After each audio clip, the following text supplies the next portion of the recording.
What's up, YouTube? It's Kimbo, and I'm about to review the episodes, the premiere episodes of Legend of Korra Book 2, which I'm so excited about. Mike and Brian try and succeed at making really quality animation. Actually, it's quality television, really. And so I'm excited to see where this book goes. It's just I cannot wait. So I'm going to review the episodes. There are going to be many spoilers. So if you have not watched the episodes, please stop watching me until you watch the episodes. The first thing that I want to talk about is not really episode related. It's kind of shipping. I question the shipping of two ships, Boomy and Lin, and Asami and Bolin. I do not know why this is okay. I personally have three sisters, so this is not a theme we have to address.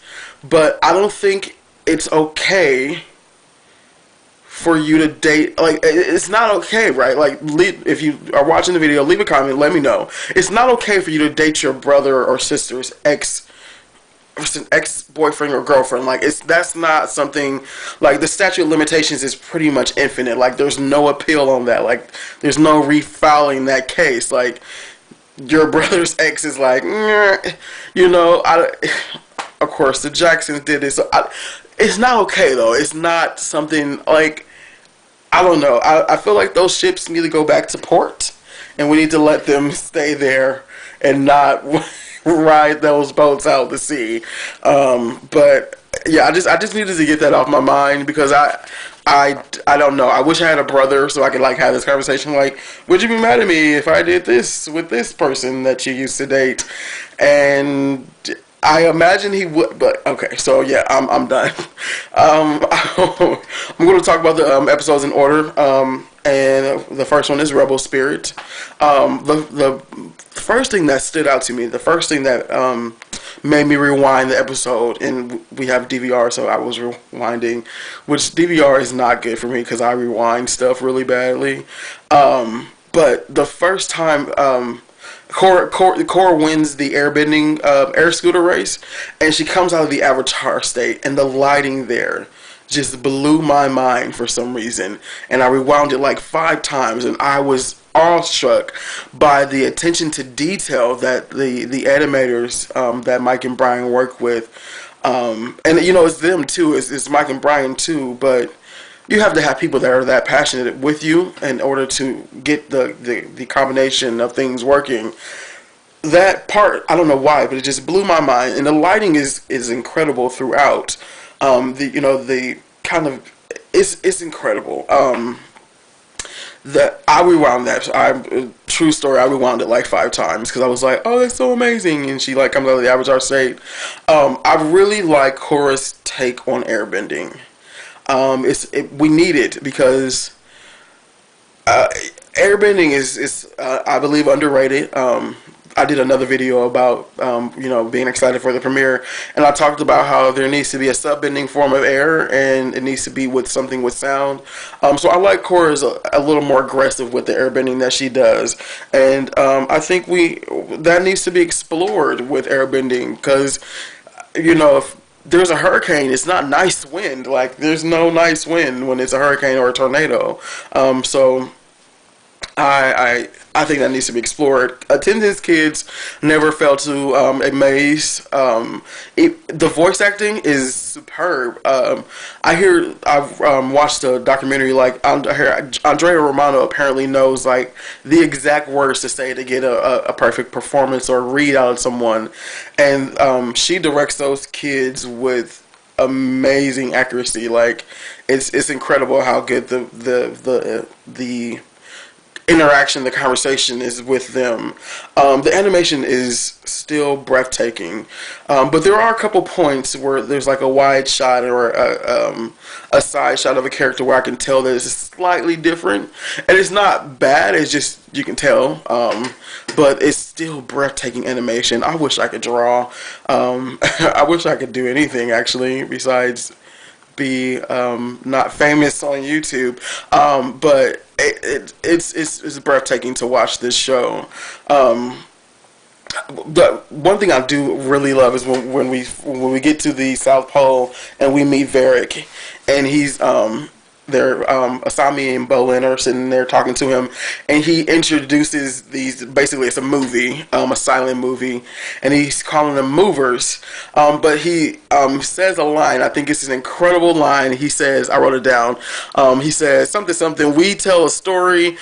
There's romance and there's romance, action, some funny animal stuff for the kids, and I think that those words sum up Hollywood so amazingly. Like, they try to like do little things, make adult humor things, and like, oh, let's throw some animals in it and it'll make it for kids. No, it's not okay.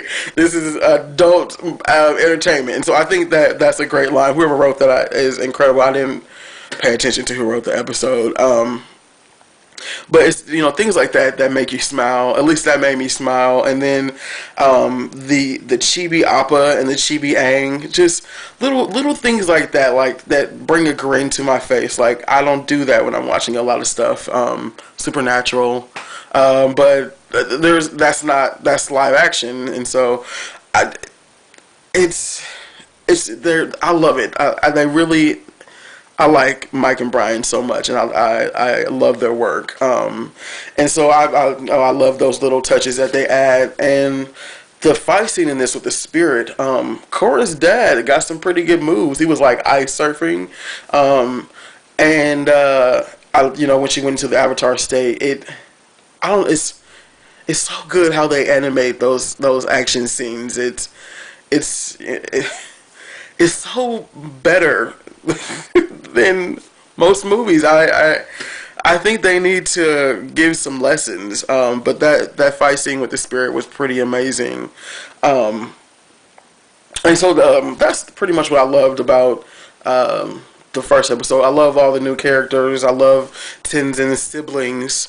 And so I'm going to go ahead and move on to Southern Lights. And I like the fact that there was a couple times where Korra is calling Unalaq uncle and just uncle. For obvious reasons, that makes me smile. This glowy spirit calming voodoo stuff, I don't know what to call it. Like, it seems like highly magical bending. Like, I don't know. It looks as though, like, there was a shot that I kept rewinding. I'm like, is this starting out as water? So I'm like, is this like some uber healing thing that they're doing? Or like, I need to know, like, it has to be explained, like, because if it's starting out as water, I'm so with it, but what is it? Because I know the water glows when they heal, but what level is this? I know it's kind of spirity or whatever, but it still needs to flow. It needs to fit into a category, like, oh, it's water, and this is like a upper form of healing. Like, I don't know. Like, I'm excited to know what that is. Speaking of water, I'm getting a little thirsty. I'm excited to know, but I don't know. It seems like it started. I kept rewinding this shot. I'm like, is that water? Is it starting out as water and then it's glowing? But I didn't get a concrete answer, I guess. I feel as though Chief Unalaq, I feel like he's possessed. Like, I don't know. It could be that I'm reading Rick Riordan's. Actually, I've been neglecting to read, but I started reading Rick Riordan's Kane Chronicles books, and they're all about spirits and being possessed and stuff like that. So maybe that's why I'm getting this vibe. But I feel like either he's doing a little too much with spirits or he's possessed. So if that comes to be true, I called it. I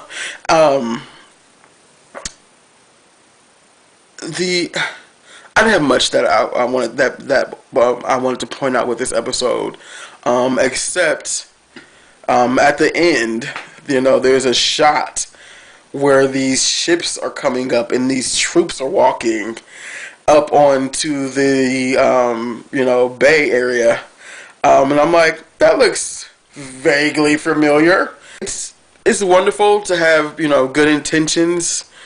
But when your good intentions are overlined by bad actions, it never ends well. So that shot of those ships coming up and those troops walking on the thing, I'm like, okay, I guess we have a new a show opening. It's going to be like, oh, Avatar Aang helped save the Southern Water Tribe in the world, but everything changed when Chief Unalaq attacked. So like that'll be our new opening narrative. Like it did not look like. I think he's possessed. He's clearly not going to be the character that we're going to like.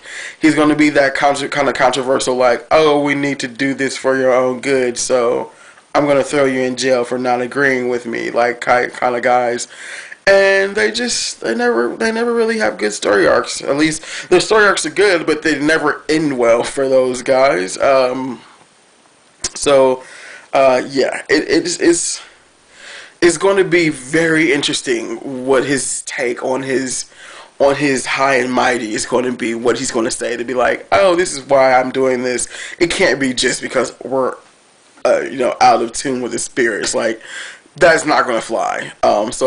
It's starting out to be bad. And I can't wait to see where it escalates from here. Now, I do have some dislikes. And it's not like I didn't like the episode. The episode was amazing. There were parts that I kept rewinding. The fight scene, incredible. Both of them, the fight scene with on the first episode, and then the fight scene, it was more like a kind of like a scuffle, where Desna and Eska kind of stayed bowling. That was fun to watch. But I do have some dislikes, and I feel like there was too much going on. We got 7 new characters basically in 2 episodes, and I don't know if it's. I feel like I can kind of tell that the first book 1 was not. It doesn't seem like everything is centered around each other like it was with the original series.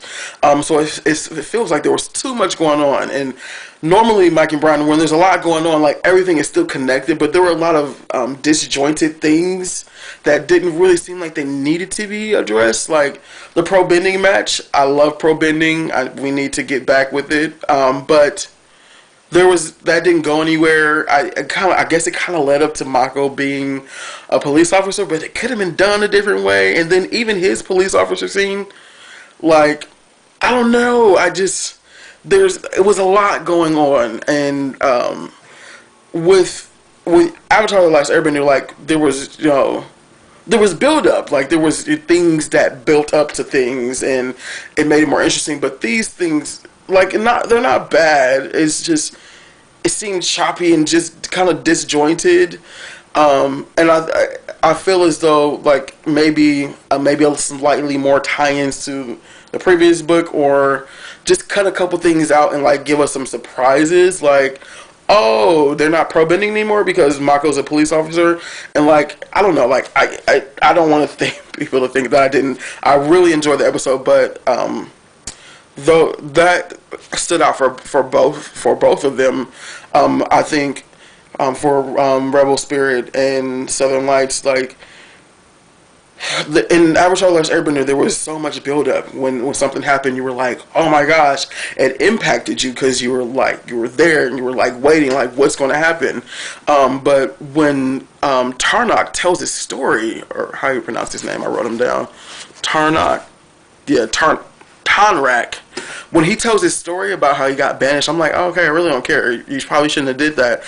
But I feel like if they had waited a couple episodes and like had Court kind of like grill her dad, like, dude, what's going on? Then I feel like we would have, as an audience, cared more. And I don't know, there was so much to get invested in with the original series. I don't know if it's just because they're basically starting over. So I feel like I'm waiting for the characters to develop again as kind of new characters instead of revisiting the characters, it kind of feels like this is new territory, even though it's the same, same series. And I guess we can kind of blame that on Nickelodeon, because if I'm not mistaken, they originally were only going to get those 12 episodes. And so you can feel it, though. You can feel it and you can see it. That maybe a couple things were thrown in there like, oh, I beat him on, because we need to say that really quick. But, I don't know. I really, really enjoy these episodes, and it can only get better from here. Mike and Brian have yet to disappoint me. Like, there's been, things I'm like, I didn't really like that, but they've never disappointed me. So, that's my take on the episodes. The lighting, the dark, glowy lights with the rebel spirits, and it's just so beautiful to watch. Like, there's so many things I was rewinding. That the storm, it was Unalaq, he has good intentions, but you can't invade your own people. You just can't do that, and that's what he's doing. So that's not going to end well. I can't wait to see where that goes. Doesn't look like he can beat his brother, at least not in a physical fight. And most spiritual battles happen in the spirit world, unless you're a spirit coming out of it. So, this is the end of my long video. I don't even know at this point, with me talking. I don't know how long it is when I upload it, but I don't know now. So if you stay to the end, thank you. Please comment, subscribe, share me. If you think someone else can listen to my voice for however many minutes this video is, then yes, please tell them that I am awesome, and I believe that you are awesome as well. And thank you so much for watching my video. Comment. I try to respond to every comment. Since I'm not famous, it's kind of easy. Oh yeah. Peace out.